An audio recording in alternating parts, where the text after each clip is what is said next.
અતૃપ્ત શત્રુ કોણ હૈ? શું આપણને સમજાય છે કે શા માટે અમુક ઈચ્છાઓ પૂરી થયા પછી પણ મન શાંત નથી થતું?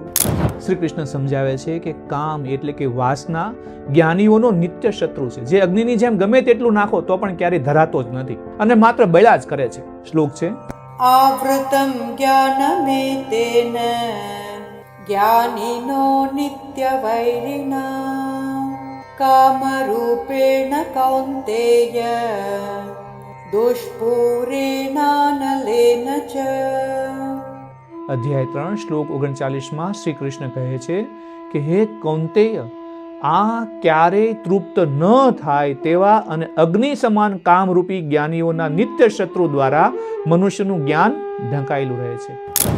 3 શિખામણ છે મહત્વની આ શ્લોકમાં. 1. સંતોષનું મહત્વ. વ્યાપારમાં લાલચ એ અગ્નિ જેવી છે. તમે જેટલો નફો કરશો તેટલી જ વધારે મેળવવાની ભૂખ જાગશે. જો આપણે ક્યાંક અટકવાની સીમા નક્કી નહીં કરીએ તો આ કામ એટલે કે ઈચ્છા આપણા વિવેકને બાળી નાખશે. 2. કાયમી શત્રુની ઓળખ કરીએ. વ્યવહારમાં આપણે માનીએ છીએ કે અમુક વસ્તુ મળી જશે એટલે આપણે સુખી થઈ જઈશું, પણ શ્રી કૃષ્ણ કહે છે કે આ શત્રુ નિત્ય યાની કે કાયમી છે. એક ઈચ્છા પૂરી થતાં જ બીજી જન્મ લેશે, માટે તેને પૂરી કરવા પાછળ ભાગવાને બદલે તેના પર નિયંત્રણ મેળવવું એ જ સાચી જ્ઞાનીનો રસ્તો છે. 3. ઉર્જાનો વ્યય. લોકો જે બાબતોમાં સમય અને શક્તિ વેડફી રહ્યા છે તેમાં સૌથી મોટું કારણ ક્યારેય ન સંતોષાય તેવી ઈચ્છાઓ, મહેચ્છાઓ, કામવાસનાઓ પાછળ દોડે છે. જે મનુષ્ય અગ્નિને ઓળખી લે છે તે પોતાની ઉર્જા વિનાશક ઈચ્છાઓને બદલે સર્જનાત્મક કાર્યોમાં લગાવી શકે છે.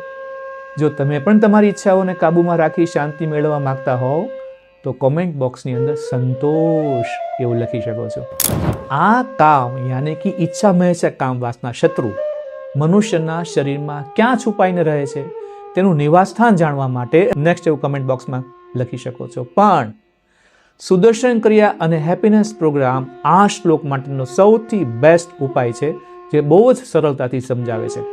કરી લેજો જો તમે ન કર્યો હોય તો.